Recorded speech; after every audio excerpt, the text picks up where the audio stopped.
Proyekto Helmo.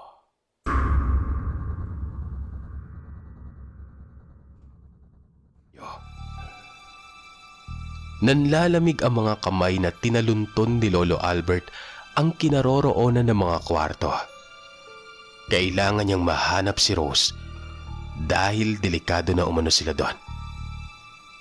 Napagtanto niyang hindi naman pakakasalan ng lalaki si Rose kundi iaalay sa kanilang ribultong demonyo. Marami sa mga kasambahay nagtaka at nagulat sa kanyang inaasal. Tinanong pa siya ng mga ito kung bakit niya hinahanap si Rose gayong nagpapahinga lang naman ito. Kahit gaano pa kabait ang mga taong nasa harap niya, hindi siya naniwala. Alam niyang nakikipaglaro lamang sa kanya ang mga ito at paniguradong mamayang gabi, magiging demonyo na ang mga ito at kagaya ng mga naunang biktima ay kakatayin din sila at siyang ihahain sa espesyal na okasyon. Mabuti na lang talaga at narinig niya ang plano ng mga ito. Kaya kailangan niyang ipaalam kaagad kay Rose ang masamang balak ng mga yon. Nanginginig na pinagkakatok niya ang bawat silid para lang mahanap si Rose. Kaagad niya itong nahanap sa ikatlong silid. Gulat na gulat ang babae nang mapagbuksan siya ng pinto. Buong akala nito ay kung ano na umano ang kaguluhang nangyayari kasi nga nag-iingay na ng todo si Lolo. Saglit na inikalma ni Lolo ang sarili at mahinahon na sinabi kay Rose ang mga bagay na narinig niya. Siguradong hindi ito kaagad maniniwala sa kanya pero umaasa itong sasama sa kanya ang babae sa kanilang planong pagtakas. Nagulat na nga lang sila nang makarinig ng malalakas na katok sa pintuan. Hiniluwa ng pintuan ang galit na si Patricio. Sabay sabing nasa pamamahay daw sila ng lalaki pero nagagawa pa nilang maglantian. Magpapatawag daw siya ng pulis at kahit na sino pang pwedeng makahuli kina Lolo at Rose. Dahil hindi pa nga sila ikinakasal ay pinagtataksilan na daw siya ng mga ito. Tumanggi sina Lolo sa paratang at nagpumiglas ng tinangka siyang hawakan. Ang nangyari ay naiwan sa kwarto si Rose pero hindi na ito hinayaang makalabas pa. Ang sabi ni Lolo, hindi siya umalis sa bakuran ng mga magulang ni Patricio nung gabing yon. Naganap lamang siya ng paraan para maitakas si Rose. Kahit natatakot, nanatili siya sa kanyang pinagtataguan hanggang makalipas ang gabi. Wala siyang kagalaw-galaw sa pwesto dahil pinagmamasdan niya ang mga taong noon ay abala sa kakahanda ng mga mahahalagang bagay na gagamitin din umano sa pagtitipon. Nakita ni Lolo Abit ang itsura ng nakakahindik na altar. Kung nasaan ang mga ribulto nitong may sungay, mas lalo raw siyang nahindik sa isiping ang mga bagay na nasa paligid ay hindi lamang basta-basta. Inaalayan nila dahil ilan sa mga nagsisilbi ay nakaluhod na para bang tiwalang-tiwala sila sa kanilang ribultong yon. Ilang saglit pa, napansin niya ang mga magulang ni Patricio. Nagtatawanan ng mga ito sabay sabing kahit nawalan sila ng isang bihag ay masisiguro naman daw ang kanilang alay. Kailangan lamang nila itong asikasuhin kaagad para naman kahit papano ay maisagawa na nila ang selebrasyon ng mapayapa nun. Pero ang dibdib ni Lolo Abet ay hindi na talaga napayapa, Sir Seth. Bigla-bigla na lamang siyang kinakabahan. Ang nasa isip niya ay palagi na lamang si Rose. Kesyo ayos lamang ba ito o ligtas ba ito? Napansin ni Lolo nang maliwanag na ang kabilugan ng buwan. Naglabasan na ang napakaraming tao. Sila yung nagpakilalang katulong, trabahante at mga empleyado ng pamilya ni Patricio. Lahat sila ay may suot na damit na iisa ang kulay at itsura. Kaya naman mabilis na nag-isip ng paraan si Lolo Abit para makihalubilo siya sa mga yon. Laking tuwa niya nang lumabas siya sa kanyang pinagtataguan ay may nadaanan siyang maliit na kamalig.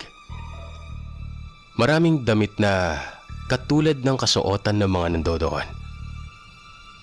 Masama ang magnakaw pero tinapangan niya ang sarili at saka nagmamadaling kuhain ang isa sa mga ito sa kanya sinuot. Mabuti na lamang at nagkasya umano ito sa kanya. Nadagdagan pa ang swerte niya nang makahanap siya ng isang punyal. Kaya nagmamadali niya itong binulsa. Nang makabalik siya sa kumpulan, nakita niya kung paano pinagkaguluhan si Rose na noon ay nakadamit ng maganda at nakagapos na. Bakas sa mukha nito ang takot pero wala naman siyang magawa kaya gayon na lamang ang kanyang pagkatensyon. Ipinahiga ng mag-asawa si Rose sa isang bato pero nagpumiglas ang babae. Kaya kaagad na lumapit si Patricio, saka ito sinampal ng pagkalakas-lakas nun.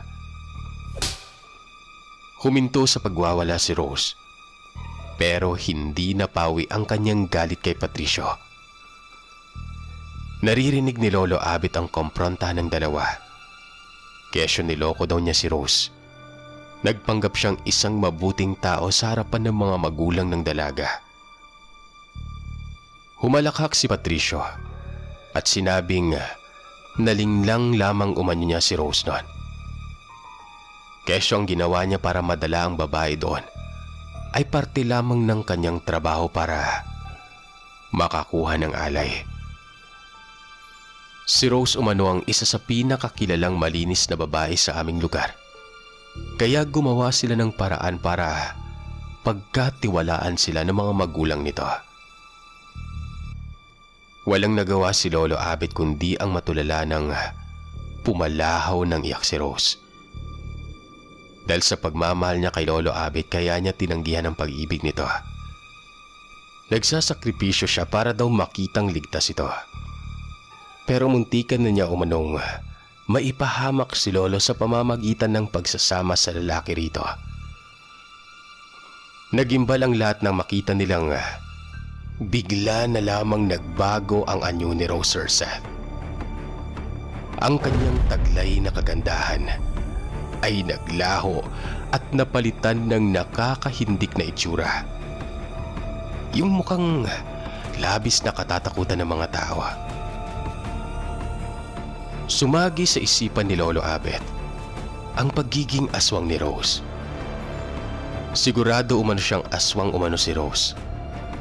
Nakita niya kung paano ito nagpalundag-lundag at mabilis na sinakmal ang mga taong kaya niyang abutin. Nagsigawan ng lahat ng una niyang mahablot si Patricio at galit na binutasan ng leeg nito gamit ang kanyang mahahabang kuko.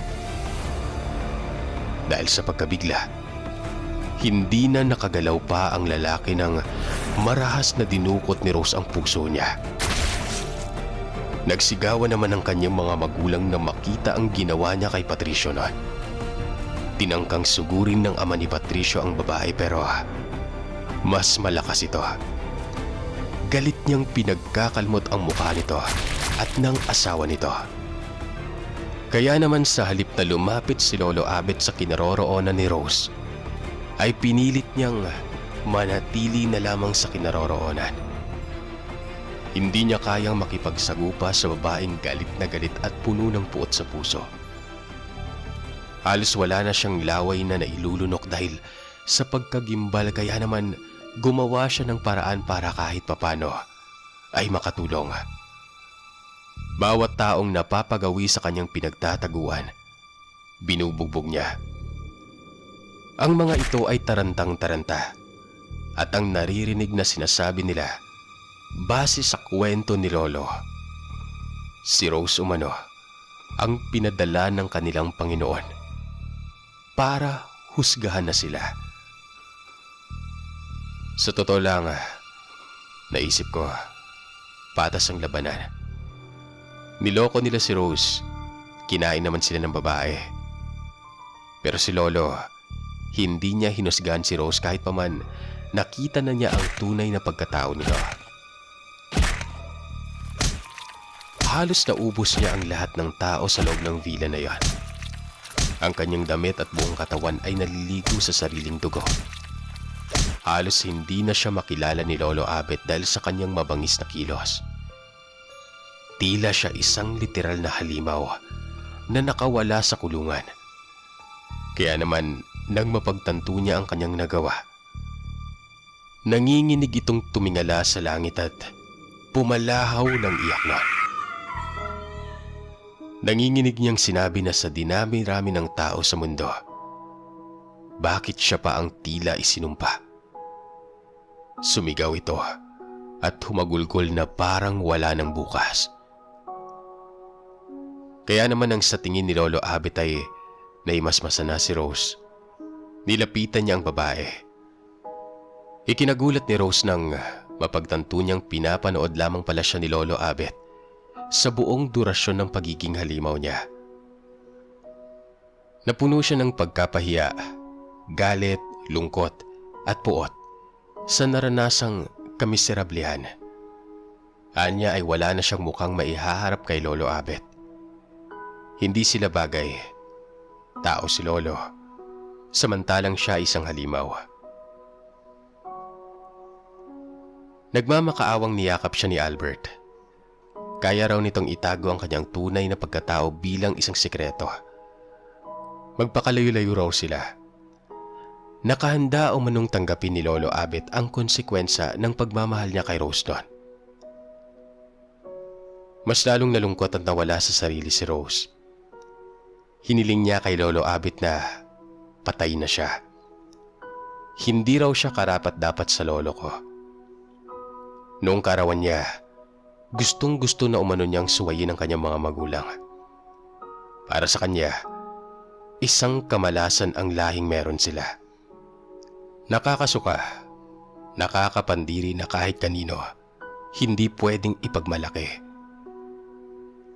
Ang kanilang pamilya, may lahing aswang. At hindi siya masayang malaman na sa ika-18 karawan niya, kailangan niyang tanggapin ang pamana ng kanyang lola para maging ganap na siyang aswang, kagaya ng buong pamilya niya. Nagiyakan silang dalawa nang sabihin ni Lolo na wala siyang pakialam kahit aswang si Rose. Ang mahalaga ay nagmamahalan sila at walang sino man ang pwedeng maghiwalay sa kanila. Kaso nga lang, umiling si Rose. Huli na nang malaman niyang may napulot din palang patalim ang babae. Hindi nakapalag si Lolo nang laslasin nito ng tuluyan ni Rose ang sarili niyang leeg. Nagsumigaw si Lolo pero tila ba walang nais tumulong sa kanya. Mababaliw siya sa sobrang takot nang makita niyang bumubulwak ang masaganang dugo mula sa leeg noon.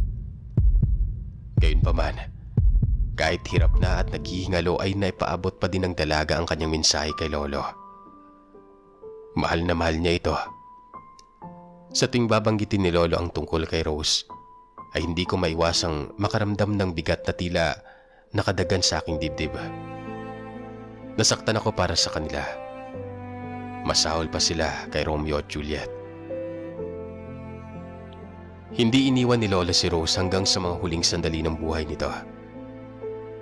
Kahit harap-harapan na niyang sinisisi ang mga magulang nito sa pagtutulak sa kanilang anak na hindi naman ito ginusto. Hindi niya iniwan ang babae. Makalipas ang ilang taon, nakapag-asawa si Lolo. Siya na nga ang lola ko. Hindi ito aswang pero minsan nasasaktan si Lola kapag natatawag siyang Rose ng lolo ko. Naisip namin na baka hirap talaga makamove on si Lolo noon. Mawala ba naman ang babaeng minahal na niya simula ng pagkabata, di ba? Siguro naghahanap pa si Lolo ng part 2 ng pagmamahalan nila ni Rose noon. Gaano man ako naantig sa kanilang kwento ay hindi ko maiwasang malungkot. Ang aming pamilya ay nagtatago sa anino ng kahapon nila ni Rose. Pumanaw si Lolo noong nakaraang taon. Kahit palaging nasa isip niya si Rose, alam ko naman na minahal niya rin si Lola. Hindi naman sila magkakaanak ng dalawa kung hindi nila minahal ang isa't isa, di ba? Siguro, masyadong mahiwaga ang pag-ibig na kahit dulo ng kamatayan ay tatawirin. Napatunayan kong marunong din palang magmahal ang mga aswang. Higit pa sila sa normal na tao, lalo na't kaya nilang magmahal ng wagas. Ang turo sa akin ni Lolo, kapag natagpuan ko na umano ang babaeng para sa akin ay sana wag ko nang pakawalan pa.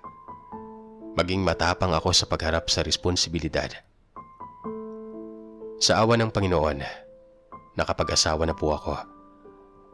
Mabait at magalang kagaya ni Lola. Wagas din siyang magmahal kagaya ni Rose. Kahit hindi ko kadugo ang babae ay nagpapasalamat ako sa kanya.